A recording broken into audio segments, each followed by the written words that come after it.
This is the exact federal courtroom testimony from the Sean Diddy Combs trial, as reported by Inner City Press.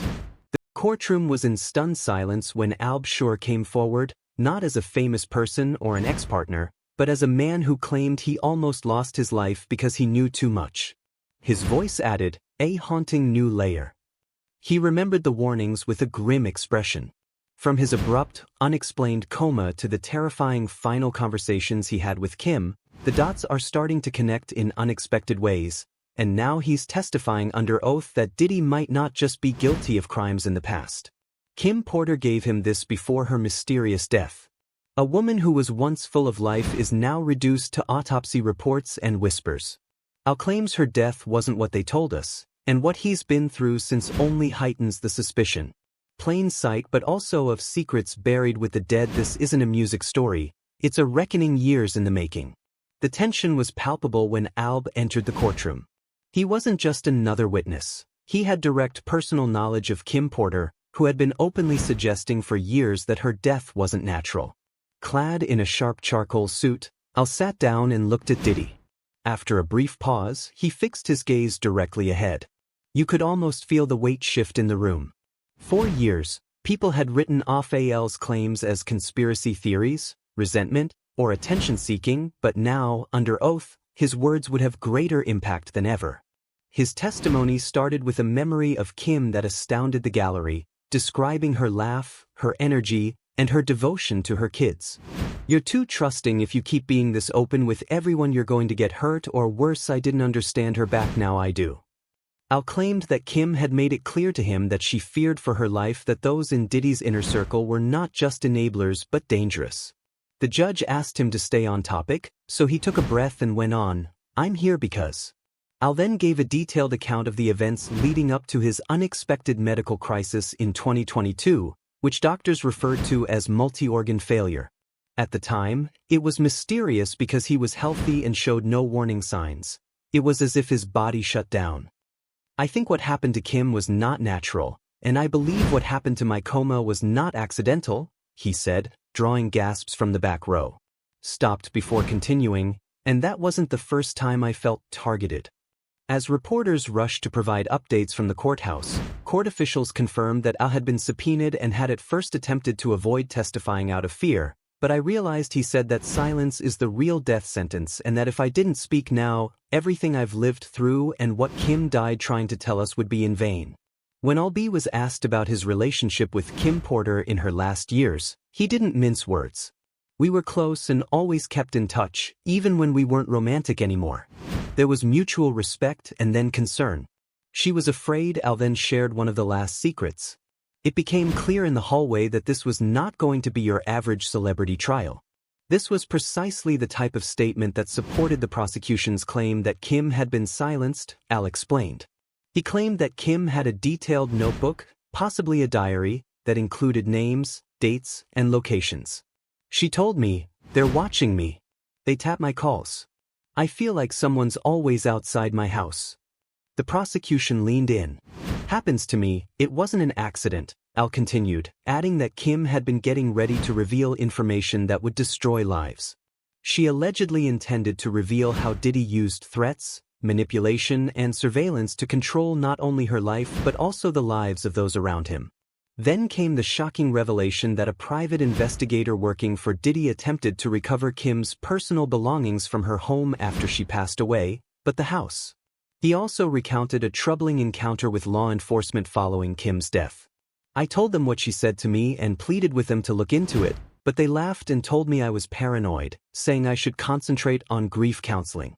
That same day, he claims he was warned not to speak to the media, not by the police, but by a friend. Her phone, laptop, notes, everything was gone, as if someone knew what to look for. Prosecutors presented medical records demonstrating Al's unexplained collapse and hospitalization, pointing to a possible connection. It felt like someone wanted me out of the way, he said. They couldn't shut Kim up, so they made her. I got lucky. This wasn't just Al repeating old rumors. It was testimony under oath detailing specific dates and statements. Al nodded when asked about Kim's purported book. She told me she had it written and that she had it locked in a safe deposit box, but I never saw it. After she passed away, it was never mentioned again. The courtroom was in shock when Albee revealed the medical emergency that almost killed him. It wasn't just poor health, it was an attack, and I think that now more than ever. He described how he abruptly collapsed in October 2022 and was put in a quarantine. I had been in a medically induced coma for more than 2 months. My liver and kidneys shut down like someone had flipped a switch. Al claimed that he had been meeting with a journalist just before his health collapsed to share what Kim had told him years prior. The interview was never published, and I was in a coma within days. However, Al didn't stop there. He also brought up the suspicious deaths of other people who were associated with Diddy and Uptown Records. All of them had books or memoirs in progress, but they all passed away before they could finish them. He added, "You tell me that's a coincidence." He also disclosed something previously unreported. In the weeks prior to his coma, he had received a flash drive anonymously. It contained voice memos, names, timestamps, and other information that at first I didn't even recognize. Al concluded this segment by reading a portion of a letter Kim allegedly wrote to him just days before she passed away. "I'm scared if anything happens, take care of Quincy and my security cameras were disabled that night, and I felt like someone knew exactly when I'd be out of commission." At this point in his testimony, even Diddy appeared shaken, reportedly asking his attorney to request a break. The judge denied it. As the courtroom sat in silence, Albee Shore cleared his throat and went on to what may have been the most terrifying part of his testimony: "There was a bounty on my head. At first, I didn't believe it, thinking it was paranoia, but as the words reverberated throughout the chamber, you could sense that this wasn't just testimony anymore. It was a warning from the grave. Don't give up, you'll know when the time comes. It's a survival instinct after everything that's happened." He described an instance in early 2023 when he was informed by a former insider in the music industry, whom he had known for years, that people in high places were sick of him preying around. Al claimed he was told to stop bringing up Kim in interviews, to remove cryptic posts on social media, and to let go of the past. The message wasn't lighthearted, it was a threat. "I began receiving anonymous texts. Stay out of it though." In 2023, according to court records, Al filed 2 police reports about vehicle tampering and threatening messages. Both reports were dismissed for lack of evidence, but now under oath he laid it all out. "I'm not saying Diddy personally called someone to hurt me," Al said, pausing, "but I am saying this when powerful men feel cornered, they don't get their hands dirty, they let their money speak for them." Then he dropped another bombshell. A former employee of Bad Boy Records, who isn't named in court documents, allegedly reached out to Al through a third party to try to defuse the situation. They allegedly offered him $500,000 to publicly say he had no concerns and to take back previous remarks he made about Kim's death. Al declined, telling the jury, "I couldn't live with myself. She meant too much, and my son." Al acknowledged that he had been sleeping with a gun next to his bed for the past year. He hired private security, changed his phone number several times, and stopped doing interviews. "It felt like he was being stalked by shadows. I couldn't prove anything, but I could feel it. Now that I'm on this stand, I know they're listening." The prosecution made a statement too. The judge then moved the discussion to November 15, 2018, the day Kim Porter was discovered dead. Prosecutors asked Al to recite everything he knew from that day and the days before. "We intend to present additional evidence of attempted witness tampering and threats against Mr. Shore." That statement caused a stir in the courtroom because, if proven, it could be sufficient to trigger further charges, possibly obstruction of justice. He started by saying, "It was a normal week, and everyone was there to celebrate Quincy's Netflix deal. Me, Kim, Diddy, and the kids were all there." Al described Kim as being healthy and vibrant, dancing with her kids, laughing with old friends, and showing no signs of illness. That night, Kim reportedly told Al she was nervous. When he pressed her, she simply said, "I feel like I'm being watched again." This wasn't the first time Kim had said such things, so that bothered him. Al's testimony revealed that he was informed by someone close to the house staff that Kim was not found peacefully in her bed as the public was led to believe, but rather on the floor near the tub in the bathroom. In addition, there were allegedly blood stains on her pillowcase and a trail that led from the bed to the bathroom. He claimed that he attempted to obtain access to the autopsy but was turned down when When I questioned why they said the results were sealed, no one responded. The more I pushed, the more people retreated. Then, the 911 call came to light. According to official records, Kim was discovered unconscious at approximately 11 a.m. Al, however, claims that at 2:43 a.m., she made her own 911 call. That morning, why didn't anyone react sooner? If she had been ill, why did they claim that her death was caused by pneumonia? Whispers in the courtroom grew louder as Al went on. If Kim called for help and she was in distress at 2:43 a.m., why wasn't she found until nearly 9 hours later, and why does the coroner's report say she was discovered in bed when I've seen private photos that show otherwise? Prosecutors asked to add new photographic evidence to the case. In one of the most suspenseful turns of the trial, Ali unveiled the purported existence of recordings, claiming to show blood on the bed frame and a messy bathroom floor. The defense objected, but the judge granted it, and then Al turned straight toward Diddy, saying, "You know what she told me, Sean? If anything happens to me, protect Quincy. He's the one they'll come for next." Were created by Kim herself. She told me that she kept an old-fashioned tape recorder in her room and that she didn't trust cell phones because they could be hacked. She had hours of recordings, according to Al, that showed her making calls, talking to assistants, and even fighting with Diddy. She claimed that if something ever happened, those tapes would explain it all. However, after her death, Al said that when I asked the family where she was safe, they said it was. He also testified that Kim had a manuscript for a memoir that she had been working on in secret for years. She told me, "It's not just my story. It's everyone's story. I'm going to tell the truth about Diddy, about the industry, and what it means to survive in this world." According to Al, Kim was afraid of the backlash but felt that the story had to be told. She said, "If I don't write it, someone will. Just come up with something when I'm not around." However, Kim wasn't the sole author. Al pointed out that Andre Harold, who mentored Diddy, was reportedly in the process of finishing a memoir when he died of an alleged heart attack in 2020. He told me, "I'm going to put the truth in it." That was our final conversation. Heavy D, another Uptown Records artist, passed away from a pulmonary. Al claimed that he had only recently begun writing when he wrote to me in 2011 to inquire for a publisher's contact information. Al then looked at the jury and asked, "What do all these people have in common? They all knew Diddy. They all had stories, and now they're all gone." He ended with a terrifying final thought. "I believe Kim died of silence from keeping secrets for too long, not pneumonia. I was almost next." The courtroom became tense as Al recounted the moment he woke up from a coma, surrounded by bewildered doctors and his distraught family. "They said, I had multi-organ failure," he said softly. "They couldn't explain why. No signs of prior illness, no clear trigger, just collapsed."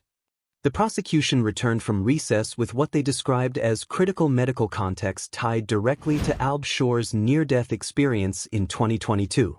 Weeks before he fell into a coma, a third party claiming to be on behalf of an old friend, whom he later believed to be Diddy, contacted him.